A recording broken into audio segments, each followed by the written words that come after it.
Hi listeners, I'm your host Camilla Pintos Lopez and this is Eternal Stories.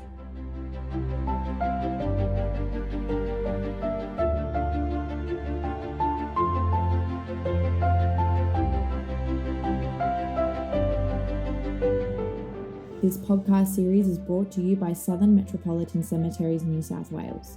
For more information about the cemeteries and the work they do, feel free to visit their website at www.smcnsw.org.au. We'd like to begin this episode by acknowledging the Bidjigal people of La Perouse from the Eora Nation, traditional custodians of the land, and pay respects to elders past, present, and emerging.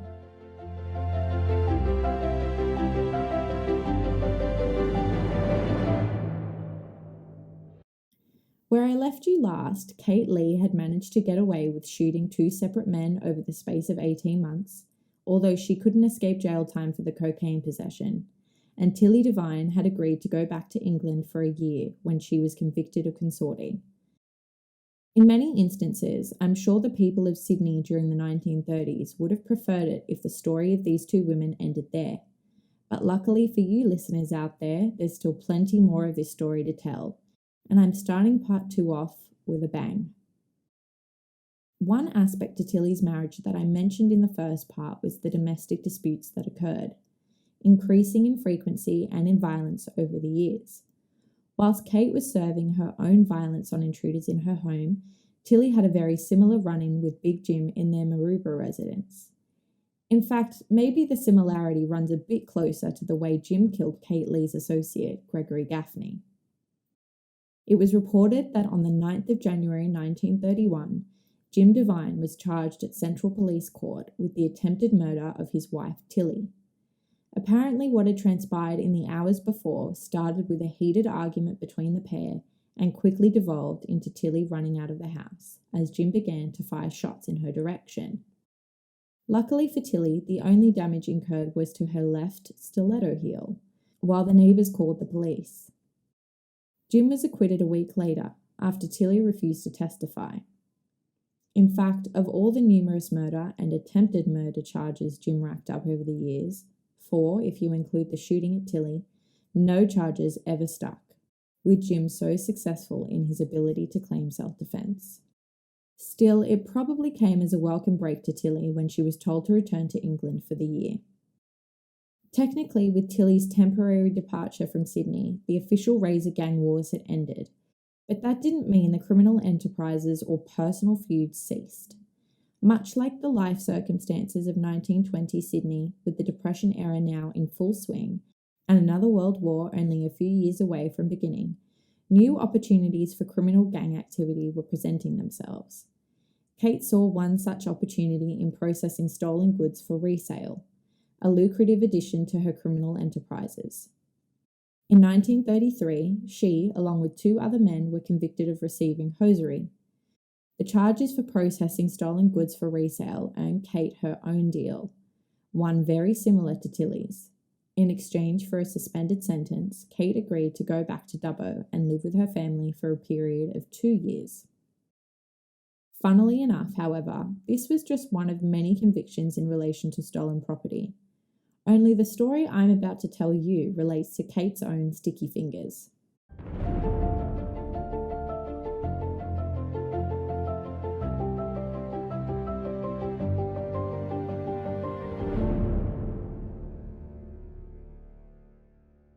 You see, Kate, during a large part of her criminal ruling years, had quite obviously earned a sizable reputation and a fortune to match. So it seemed at odds with her wealth when over the years she would be caught stealing at the famous department store Mark Foy's, now ironically Sydney's heritage-listed criminal courthouse, the Downing Centre. On more than one occasion, Miss Leigh would be caught red-handed with items such as hosiery and gloves, and it became apparent pretty quickly that her reasoning for the thievery was not out of desperation due to the Depression, but rather out of boredom and for her own entertainment's sake. In fact, to further her entertainment, she also rather enjoyed attending court, and not just for her own matters. Consider it her reality TV shows before televisions were even invented. Kate earned herself quite a reputation for her behaviour in the gallery when she would be in attendance. On numerous occasions, it was reported that Kate would go so far as to peel vegetables in preparation for her dinner. She often liked to dress up in extravagant outfits, including furs and large hats, and it was noted on many an occasion that her fingers were adorned with multiple diamond rings. Her displays of wealth made her certain petty criminal extracurricular activities just that bit more bizarre. But probably most odd was the accepted knowledge by the larger Sydney society that both Kate and Tilly made no secret of their respective fortunes having come off the back of criminality. And with their brazen attitudes towards their wealth, along with their continued public displays of dislike towards each other, they remained locally notorious in the papers over the years.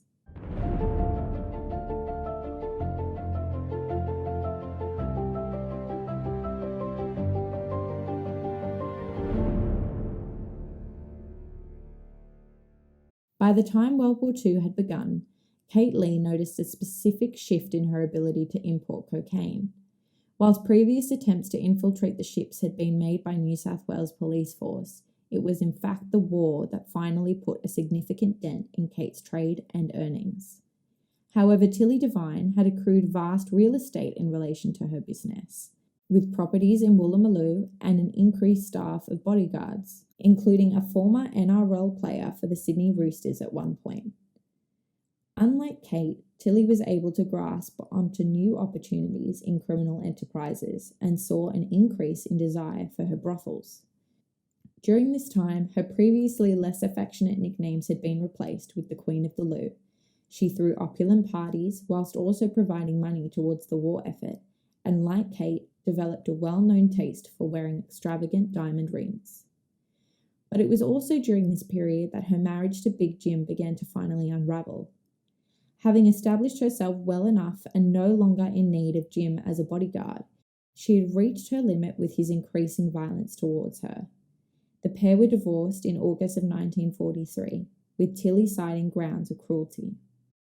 Just 2 years later, on the 19th of May 1945, she married a man named Eric Parsons, a seaman, at her home in Palmer Street. They would also go on to adopt a son and would be married for 13 years until Parsons' death in 1958. But this is Tilly, so even this relationship could not be without its own share of criminal controversy. On one occasion, mere months after their marriage, Tilly shot Eric in the foot whilst they were at the Tradesman's Arms Hotel in Darlinghurst, the same place the couple had met, right across the road from their Palmer Street residence. The tables turned on Tilly, and it was now she who was being charged with attempted murder. But like Big Jim, she was acquitted at trial on the 31st of March 1945.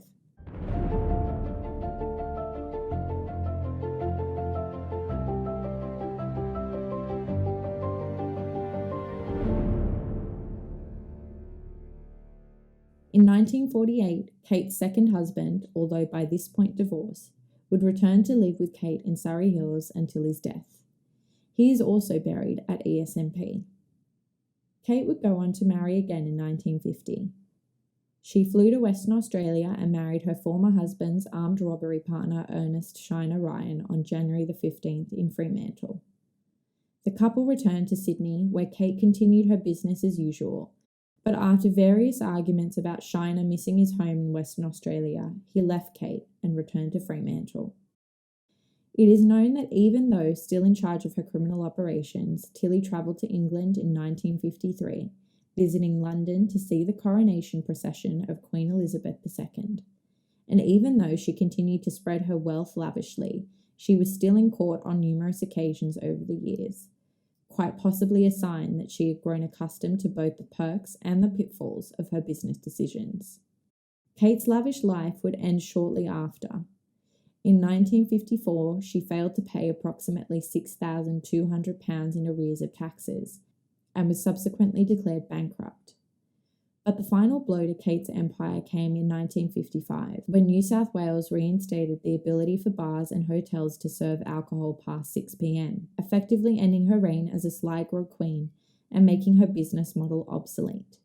She continued to live in Surrey Hills in one of the illegal hotels she used to own, dependent on her nephew over the course of the next decade until her death, when she suffered from a stroke and passed at St Vincent's Hospital on the 4th of February 1964.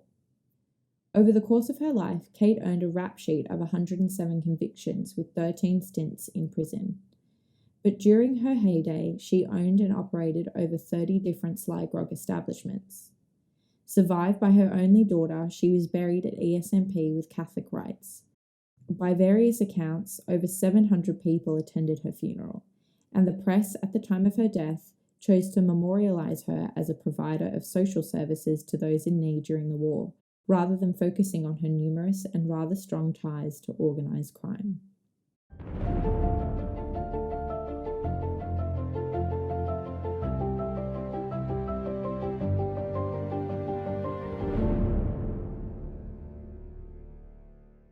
Just 4 years after her nemesis's death, Tilly Devine ceased operation on her Palmer Street brothel in 1968, following on from her release of other businesses throughout the 1950s and 60s. It is thought that her scaling back was in large part due to her having to pay more than £20,000 in fines and taxes in 1955.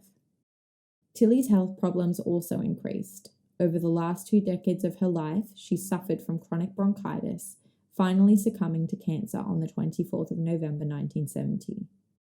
She died at Concord Repatriation General Hospital and was cremated at ESMP, also given Catholic rites. At the time of her death, it was estimated that her estate value was a little over $11,000, with her main beneficiary being her adopted son from her second marriage. Both of her children to Jim Devine had predeceased her. Interestingly, Tilly's death was not met with the same warmth as Kate's. Her funeral procession was notably smaller, with the majority of the press neglecting to make headlines about her passing. However, one public figure was quick to refer to her as a villain when asking to comment on her passing. Over the course of her life, Tilly Devine had accrued 204 convictions and served many sentences in jail. Whilst her violent nature was often remarked upon by authorities at the time, it was her long-standing feud with Kate, spanning over 30 years, that has continued to intrigue so many.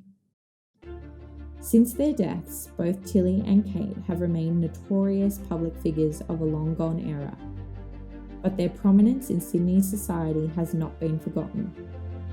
Over the years, their rivalry has been retold in countless ways, maybe most notably in the Underbelly Razor TV series.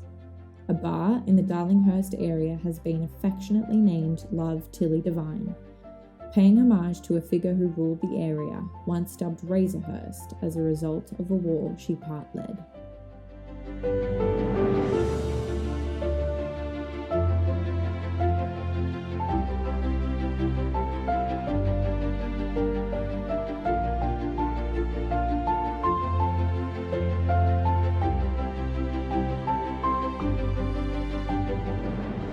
We hope you enjoyed this 2-part special on the life and times of Tilly Devine and Kate Leigh.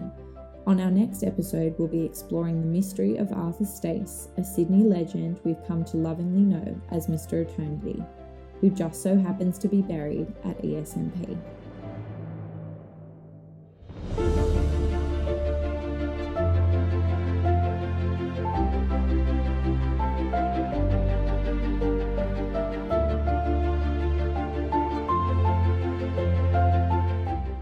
For more information on this episode and the podcast, feel free to head to our Facebook pages under Warrenora Memorial Park and Eastern Suburbs Memorial Park, or on LinkedIn at Southern Metropolitan Cemeteries, New South Wales.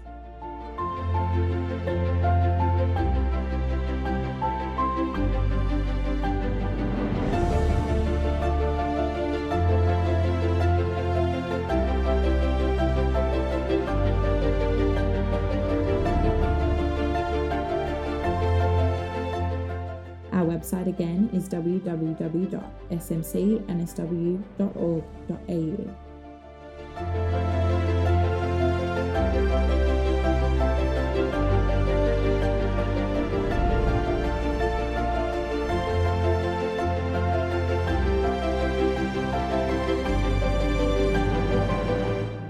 And of course, thank you for listening.